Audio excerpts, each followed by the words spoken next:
Hello and welcome to lecture 26 of the climatology for APSC crash course. Let's start. तो हमने already 25 lecture physical geography का complete किया है, ठीक है, for APSC prelims crash course. तो आज हम डिस्कस करेंगे एक important chapter that is air masses and fronts, ठीक है. तो एयर मास क्या होता है? देखो, एयर मास आपका ये मान के चलिए किसी एक जगह है, ठीक है, जैसे मान के चलिए ये लैंड है, ठीक है, यहाँ पे ये क्या है? ओशन है. ये क्या है? ओशन है. ये आपका लैंड है. यहाँ पे फिर ओशन है. मान के चलिए ये इंडिया का ये पार्ट, ठीक है, दिस पार्ट लैंड, और यहाँ पे ओशन. तो एयर मास क्या होता है? एयर मास एक बड़े हवा का टुकड़ा है, ठीक है, बड़े हवा का टुकड़ा, like this one, like this one, like ये दिस वन, ठीक है. उसके बाद आपका दिस वन. तो ये बड़े हवा का टुकड़ा है, लार्ज साइज. आपका कोई 100 किलोमीटर तक उसका साइज बड़ा हो सकता है, लेकिन एक चीज उसमें होना चाहिए आपका, दैट इज इसका ये जो पूरा एयर मास, मान लो ये एक एयर मास है, तो इसका हर जगह टेम्परेचर सेम होना चाहिए. मान के चलिए इसका टेम्परेचर हर जगह सेम होना चाहिए. मान के यहाँ पे 21, यहाँ पे भी 21 होना चाहिए, यहाँ पे 21, यहाँ पे 21, हर जगह 21. उसके साथ ह्यूमिडिटी, ठीक है, ह्यूमिडिटी यहाँ पे भी आई थिंक अगर 75% हो तो यहाँ पे भी होना चाहिए 75%, यहाँ पे भी होना चाहिए 75%. तो ह्यूमिडिटी हर जगह इक्वल होना चाहिए. प्लस आपका जो प्रेशर होता है, तो हर जगह प्रेशर भी सेम होना चाहिए. तो प्रेशर यहाँ पे मान के चलिए 1000 मिलीबार है, तो यहाँ पे भी 1000 मिलीबार होना चाहिए, यहाँ पे भी 1000 मिलीबार होना चाहिए. तो इसको बोला जाएगा आपका एयर मास. तो एयर मास का टेम्परेचर, प्रेशर एंड ह्यूमिडिटी क्या होना चाहिए? सेम होना चाहिए. तो ये क्या होगा? एक एयर मास का कैटेगरी में आएगा. तो ये एक क्या है? एयर मास है. तो अभी मान के चलिए ये इंडिया के ऊपर मान के चलिए ये एक एयर मास है. तो क्या ऐसा एक एयर मास बन सकता है जो ओशन के ऊपर होगा और आपका लैंड के ऊपर होगा? ये नहीं बन सकता, क्योंकि क्या होगा, यहाँ का ओशन का टेम्परेचर अलग होता है और इसका टेम्परेचर अलग होता है, ठीक है. हमने पढ़ा था क्यों टेम्परेचर अलग होता है. तो ये एयर मास नहीं हो सकता. एयर मास या तो ओनली कंटिनेंट के ऊपर होगा, ये कंटिनेंट के ऊपर है ये, या तो ओनली ओशन के ऊपर होगा. ऐसा कोई एयर मास नहीं हो सकता कि ओशन कंटिनेंट के साथ एक साथ जुड़ा हुआ है, ठीक है. तो ये ओशन के ऊपर होगा, ठीक है. तो इसको बोला जाता है एयर मास, बड़े हवा का टुकड़ा, ठीक है. ये क्या करता है? जिस जगह में विजिट करता है, इस जगह का क्लाइमेट को चेंज कर देता है. जैसे मान के चलिए इंडिया में अभी क्या है? ठंडी चल रही, कोल्ड चल रहा है, लेकिन यहाँ पे बड़े गर्म एयर मास आके क्या हो गया? घुस गया. तो ये क्या कर देगा? इस एरिया के टेम्परेचर को गर्म कर देगा और इस क्लाइमेट का क्या होता है? इफेक्ट कर देता है. तो वैसे तो आपका अगर एयर मास को अगर हम डिवाइड कर सकते हैं, तो एयर मास को मेनली आपका एक होता है कॉन्टिनेंटल, और एक होता है आपका ओशनिक, और एक होता है आपका कोल्ड एयर मास, और एक होता है आपका वार्म एयर मास, ठीक है. तो इस टाइप के हम इसको क्या करते हैं? एयर मास को डिवाइड करते हैं. तो मेन फंडामेंटल चीजें है, आपको क्या एयर मास को समझना है, ठीक है. तो एयर मास क्या होता है? Large body of air that has uniform temperature, उसके बाद ह्यूमिडिटी एंड प्रेशर, ठीक है. तो ये चीजें क्या होना चाहिए? यूनिफॉर्म होना चाहिए. और ये 100 से लेकर 1000 किलोमीटर तक बड़ा हो सकता है. और ये स्टेशनरी आपका एयर को लार्ज रीजन और extend period allowing it acquire the characteristic of the surface, ठीक है. जैसे ये पूरा एक बड़ा सा देखो, कहाँ अफ्रीका, मोरक्को से लेके कहाँ चाइना तक फैला हुआ है. ये एकदम आपका कोल्ड वाला पोल रीजन में. तो ज्यादातर पोल रीजन में आपका क्या होता है? कोल्ड वाला एयर मास देखने को मिलता है पोल रीजन में. और इक्वेटर में आपका कौन सा एयर मास देखने को मिलता है? ज्यादातर वार्म एयर मास देखने को मिलता है, गर्म वाला, ठीक है. तो आई होप आपको यहाँ पे पता होगा. तो अभी क्या होता है? कैरेक्टरिस्टिक. क्या कैरेक्टरिस्टिक होता है आपका एयर मास का? तो यूनिफॉर्म कैरेक्टरिस्टिक. जैसे टेम्परेचर क्या होना चाहिए? हर जगह सेम होना चाहिए, ऑलमोस्ट सेम होना चाहिए, ठीक है. और ये वार्म भी हो सकता है और कोल्ड भी हो सकता है, डिपेंडिंग ऑन द रीजन. उसके बाद ह्यूमिडिटी.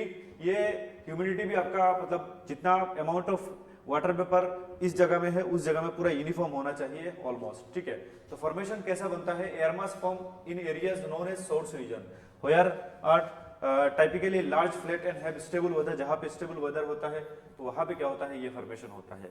तो अभी हम बात करें तो कॉन्टिनेंटल, जो लैंड के ऊपर फॉर्मेशन होता है उसको कॉन्टिनेंटल बोला जाता है.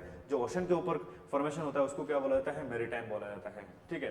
तो अभी हम एयर मास को डिवाइड करें तो there are total 16 type of air mass. कितना? ये कभी क्वेश्चन आ गया 16 टाइप्स. ठीक है। एक होता है आपका जियोग्राफिकल क्लासिफिकेशन, जैसे ट्रॉपिकल जो ट्रॉपिक के आसपास होता है, ये इधर आसपास इसको ट्रॉपिकल, और एक होता है आपका पोलर एयर मास जो पोल के आसपास होता है। ठीक है। फिर ट्रॉपिकल को दो भागों में डिवाइड कर सकते हैं, जैसे ओशनिक ओशन के ऊपर और कॉन्टिनेंटल कॉन्टिनेंट के ऊपर। ठीक है। और पोलर एयर मास को सेम सी और कॉन्टिनेंटल दो भागों में।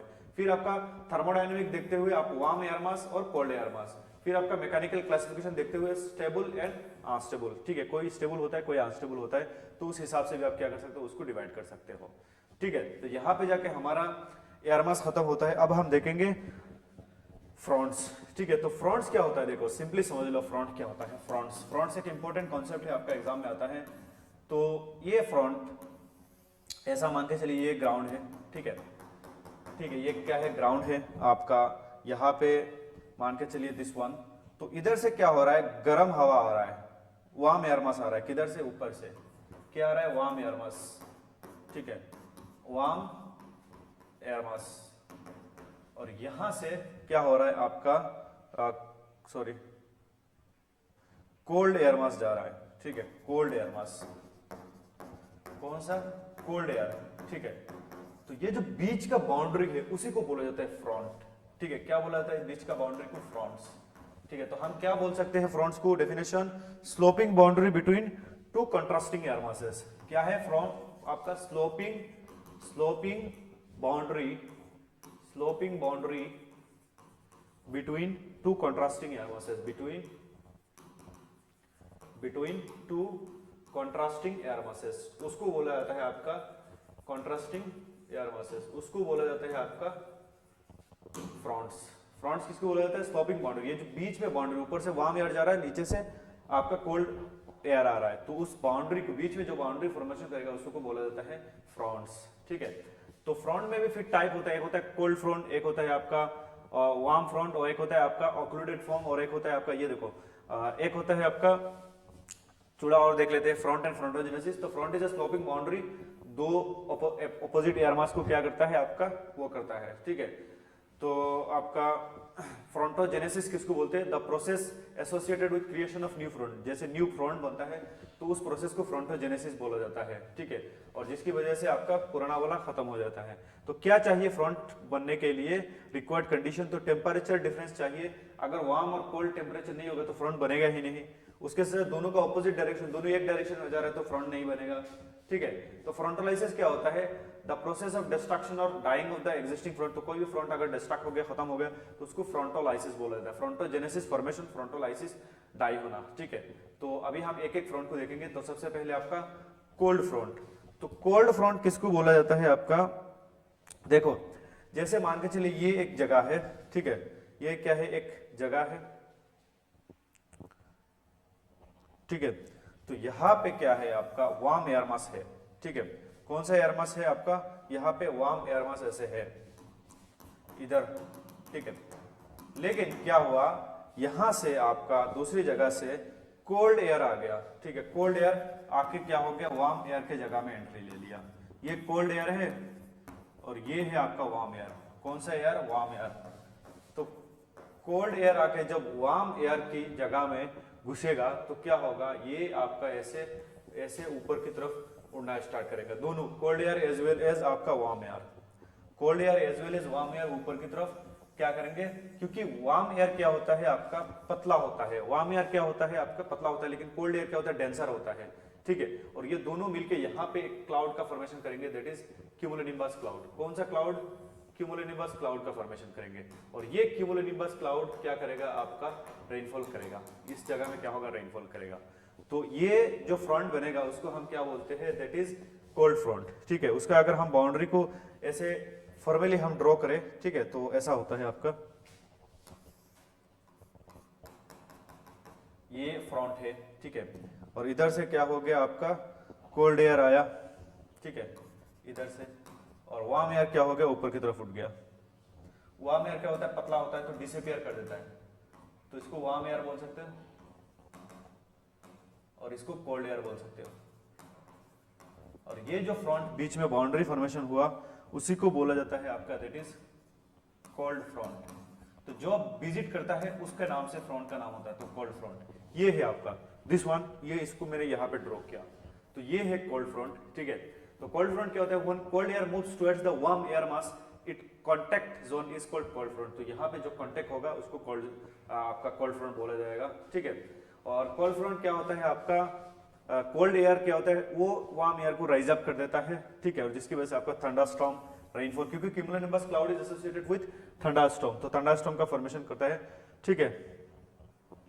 एंड यहाँ पे अच्छा खासा रेनफॉल होता है। देन वार्म फ्रंट, तो देखो कोल्ड फ्रंट के टाइम कोल्ड एयर आया था, लेकिन वार्म फ्रंट के टाइम क्या होगा, वार्म एयर आएगा, ठीक है। मान के चलिए ये एक जगह है, कोई भी एक जगह, तो यहाँ पे ऑलरेडी क्या है आपका कोल्ड एयर है, ठीक है, कोल्ड एयर क्या है यहाँ पे ऑलरेडी है, यहाँ पे कोल्ड एयर है, लेकिन इस एरिया में कोल्ड एयर की जगह में क्या होगा, वार्म एयर आएगा, क्या आएगा, वार्म एयर, ठीक है। तो वार्म एयर जब आएगा तो वार्म एयर कोल्ड एयर को ऊपर की तरफ नहीं ले पाएगा जैसे आपका वहां पे लेके जा पाया, क्योंकि वार्म एयर क्या होता है, पतला होता है, तो कोल्ड एयर को डिस्प्लेस नहीं कर पाएगा, वो अपने आप क्या हो जाएगा, ऊपर की तरफ क्या हो जाएगा आपका, उठना स्टार्ट कर देगा ऐसे,